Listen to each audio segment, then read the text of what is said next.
Thank you very much. They might have to turn that down for me a little bit. I have a big mouth. My husband says, "You project well." I said, "No, I have a big mouth." I am so tickled to be here. I was so pleased to hear about the people who had come because they'd heard about the 5-hour workshop. I love doing that 5-hour workshop because it gives me more time to teach.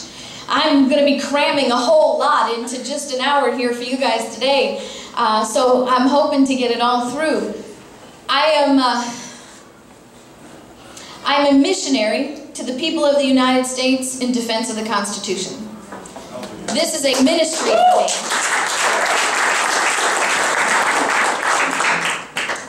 I do this because I believe that I was given an opportunity to answer a call. And so I spend, well, listen, last year I didn't fly so much, so I drove almost 6,000 miles a month.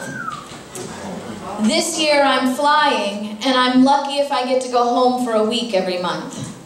When I leave here tomorrow at 6 a.m., I'm flying out of Minneapolis. I go home, teach a seminar on Saturday, and then leave on Monday for 2 weeks going through Colorado, New Mexico, and Texas. We are busy like that and booking into February of next year. So this is a really big blessing. The people of this country, I want you to know, are really, really waking up. They're really, really beginning to understand that our Constitution is worth preserving, that we do have a nation that is the greatest nation on the planet, and that we must stand for liberty so that we can defend this country. And I'm just going to go straight up and warn you right off, because I'm an attorney. I like to give legal disclaimers. You are going to likely hear some things tonight that are going to challenge some things that you thought you knew for your entire life. At times, I might say some things that might make you a little unhappy with me. But if there's one thing that I always endeavored to do, is to bring you the truth.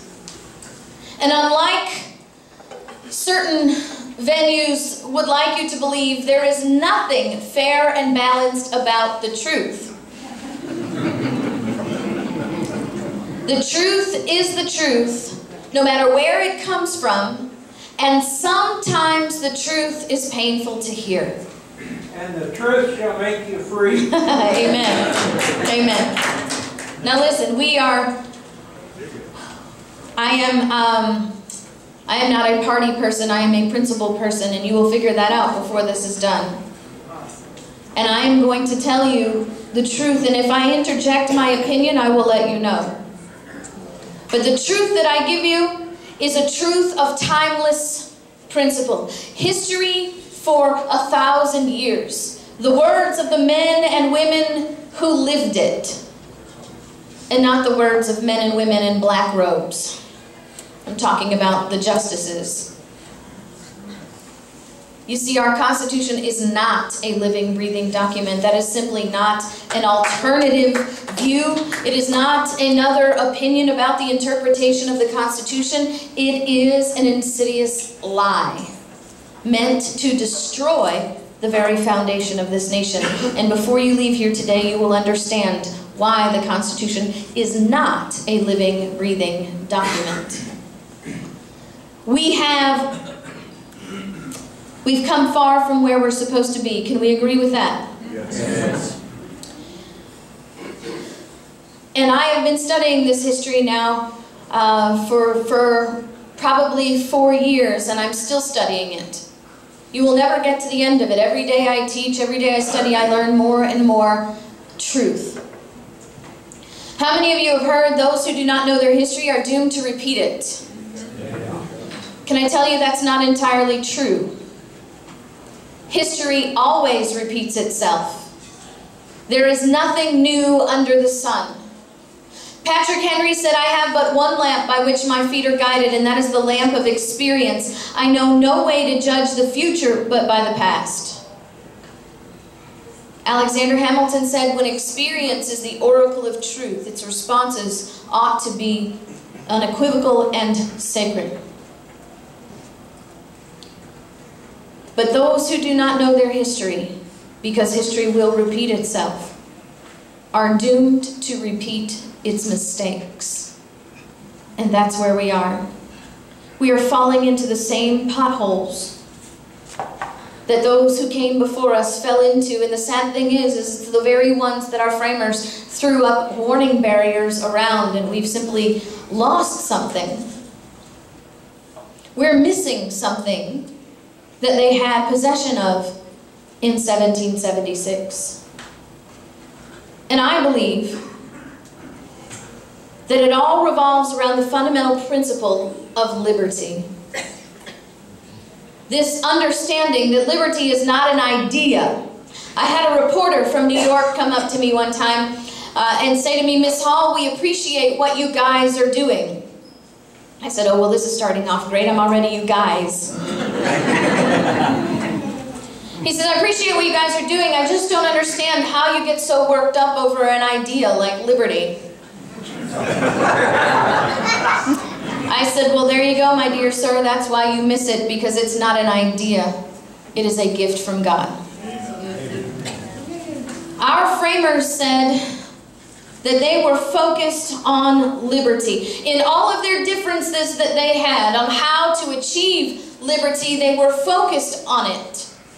But we don't understand what liberty is anymore. We don't understand how we were able to enjoy it here. Where it comes from, the price it takes to be paid to achieve it, and what our obligation is to maintain it. Our founders pledged life, fortune, sacred honor for liberty. What do we pledge?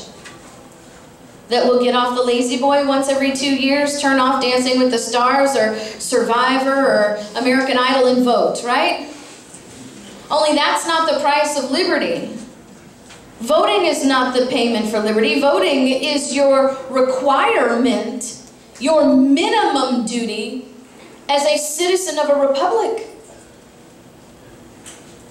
John Philpott Curran said in 1790, he was an Irishman and he was speaking in the gubernatorial election up there in Dublin, and he said, "It is the common fate of the indolent to see their liberty stolen by the active.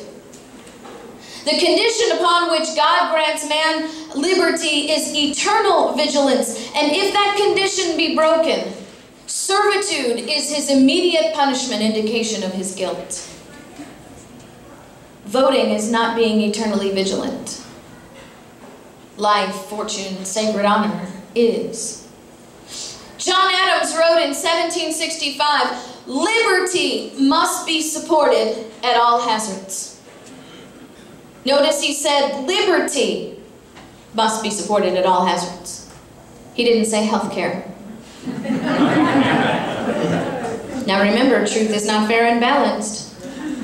He did not say Social Security either, or Medicare, or Medicaid, or your job, or your prosperity. He said liberty must be supported at all hazards, because he knew that without liberty you would have none of these things.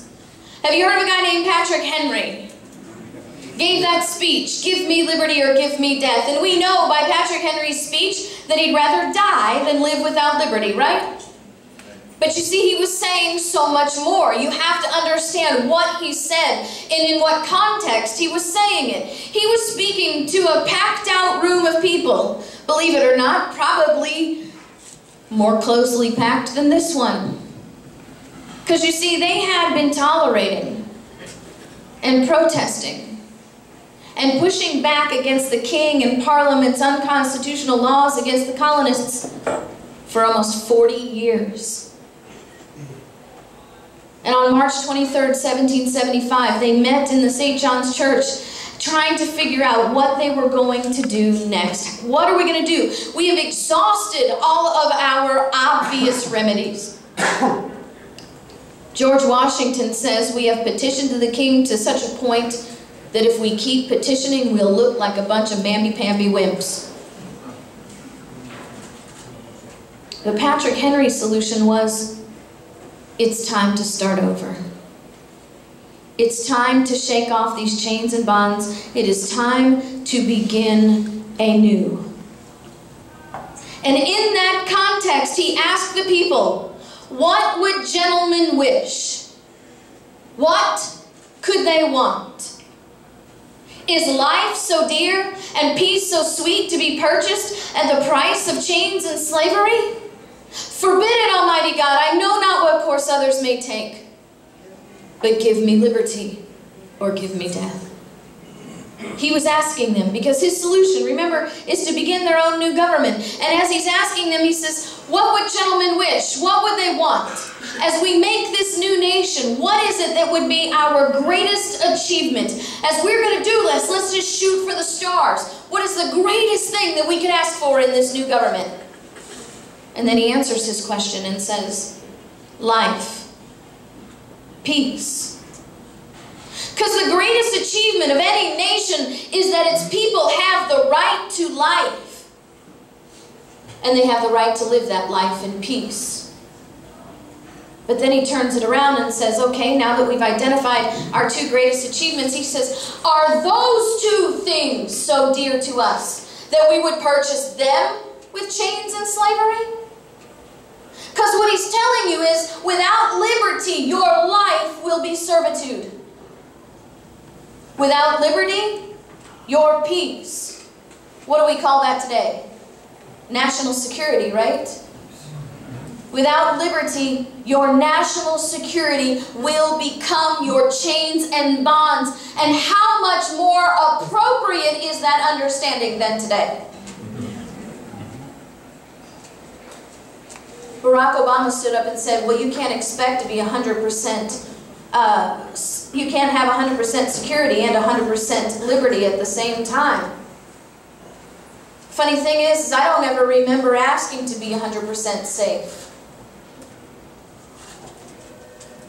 What the scary thing is? Marco Rubio said the very same thing.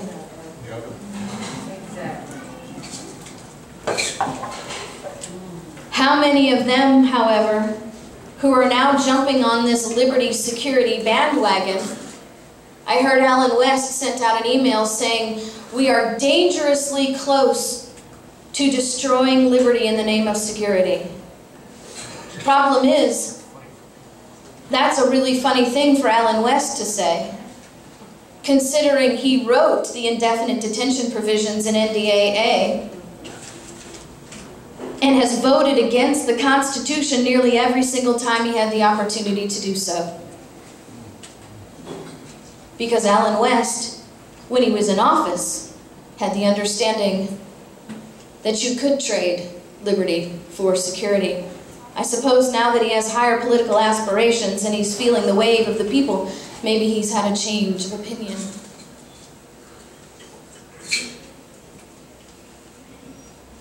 John Adams said, liberty must be supported at all hazards. He says we have a right to it derived from our Maker. How many of you have heard of a principle called natural law?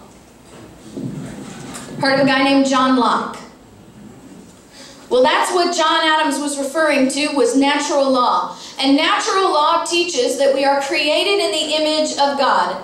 And since we are created in the image of God, we have inherited certain things from God.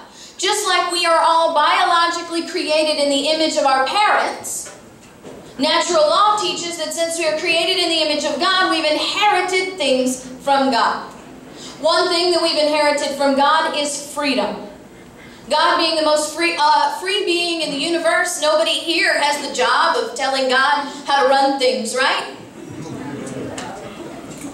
We have inherited that freedom, but we have not inherited the wisdom or the power. And we don't want to live in a country that is free. That's hard to hear. We don't understand that. We do not want to live in a nation where all are free. Because if we live in a nation where people are free and free alone, that means I'm free to lie. I'm free to steal. I'm free to murder. I am free to do whatever I want to do regardless of how that affects you. Does that sound like a place you want to live? Because freedom all by itself is anarchy. Liberty and freedom are not the same thing. Liberty is actually freedom plus morality. That morality that says, I am free to lie and steal and murder. I'm free to do whatever I want. But there are some things that I will not do because they're wrong. See, that's what we're missing in this country today. We don't have an economic crisis. We don't have a political crisis. We don't even have a national security crisis, but we do have a moral crisis in this country.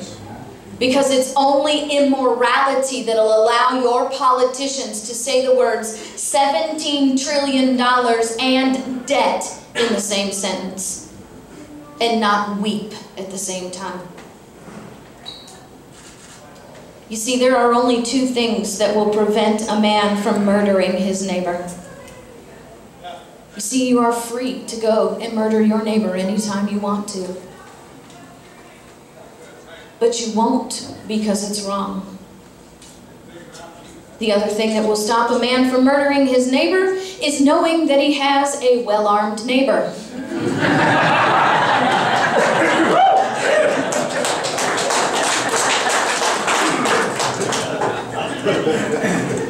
But John Adams said, liberty must be supported at all hazards. We have a right to it derived from our Maker, but if we had not, our fathers have bought and purchased it for us with their ease, their estates, their pleasure, and their blood. He's saying, my name is John Adams, and I believe that liberty is a gift from God, but I cannot deny that men and women have had to die so that I could have that liberty today. I think we can probably share John Adams' sentiments here. But what you have to notice in what John Adams is saying, he's saying, number one, our fathers purchased this liberty for us. We didn't invent it. We inherited it. And now, it's our turn to pick up that mantle of ease, estates, pleasure, and blood. Only now we are going to call it life, fortune, sacred honor. So if John inherited it from his fathers, along with the understanding of what it takes and the obligation to maintain it, what did we lose? What are we missing? I believe it's that very thing, that history, that knowledge that John Adams' fathers had to have given John Adams' generation. You see, John Adams was taught that in 1041, in Great Britain was already unique. They were different from every other nation in Europe. They were a kingdom just like the rest, but they were different because they had common law. You see, when you're a subject in a kingdom, you wake up every day wondering what the king is going to do to you that day. Sound familiar? But not in Great Britain, because they had common law. A written set of laws, commonly known by all, based on common social standards, commonly enforced on all men, theoretically. Anyway, I'm sure you understand it didn't work out that way. But you could wake up in Great Britain knowing that there were some things that were guaranteed. It made them unique. And they had a king by the name of Edward the Confessor. And Edward the Confessor had granted the privilege of the people to meet with their barons and lords twice a year, which were their lawmakers. The barons and lords are like our congressmen today. And they could meet with them twice a year, and the people would have an opportunity to tell their lawmakers the things that they liked about government and the things that they didn't like about government. Now, the idea was then that the lawmakers would take the suggestions of the people to the king. And what do you suppose the king would do with those suggestions? Whatever he wanted, right? What did he care? Was he elected? Was he appointed? Did he have any obligation to the people at all? He was there by divine right. Technically, the only person he had to answer to was God himself. But you see, it's not about governments, because governments don't get liberty. It doesn't belong to them. They don't have to get it. something happens. Not to everyone that gets in government, but as government as a whole. When you become government, that part of your body that understands liberty gets sucked out of your brain or something. I don't understand it.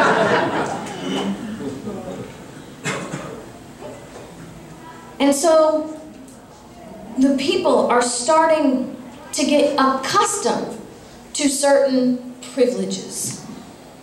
Now, Edward is about to die and he has no son to take over the throne. But Great Britain desperately wants to keep an Englishman on the throne so that the country will keep running the way Edward had it running.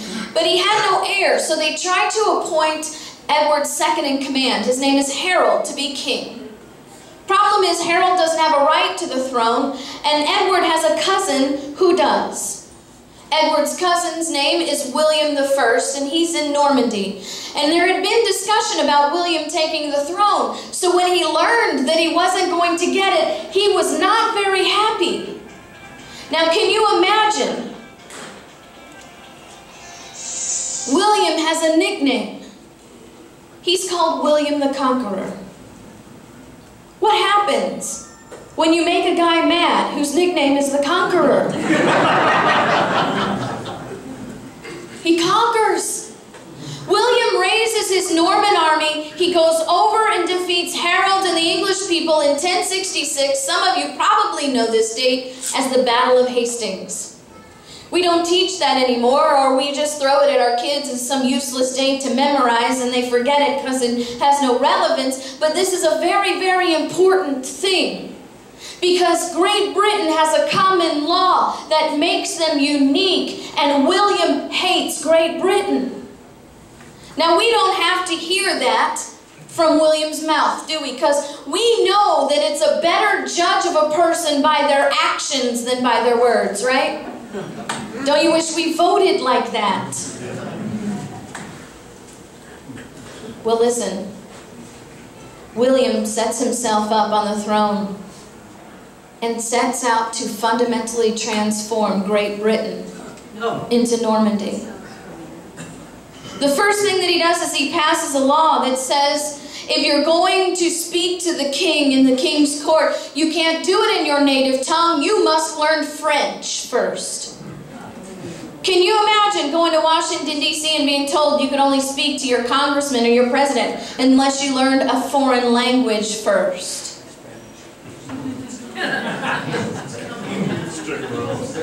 Well, you know what? If that was all William did, we wouldn't be talking about William. But remember, he set about to fundamentally transform. Now, let me ask you something.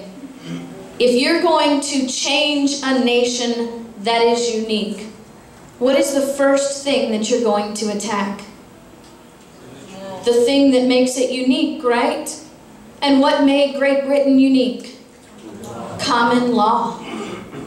William starts replacing the judges in the common law system with judges who are not loyal to the common law, but loyal to the ideologies of the king and the hand that feeds them.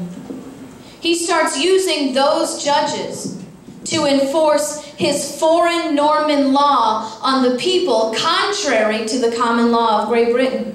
He starts chasing the private landowners off of their land through threat and force, sometimes literally chasing them completely out of the kingdom and then handing over their land to his foreign friends. How else do you keep a foreign law in a nation if it's not full of foreigners who like the foreign law more than the common law of the land? William starts inserting his agents into the churches to control the people and collect his taxes. This goes on for about 40 years. William has had 4 sons. Now, he and his first son do not get along, which is probably the understatement of the century, because William and his first son get into an argument, and his son tries to murder him. Now, if you're the son of the king and you've tried to murder the king and you fail, you probably don't want to stick around, right? So he runs off to the Holy Land and fights in the Crusades. Now, William's second son has been killed in an accident, leaving his 2 younger sons to be king of England, William II and Henry I.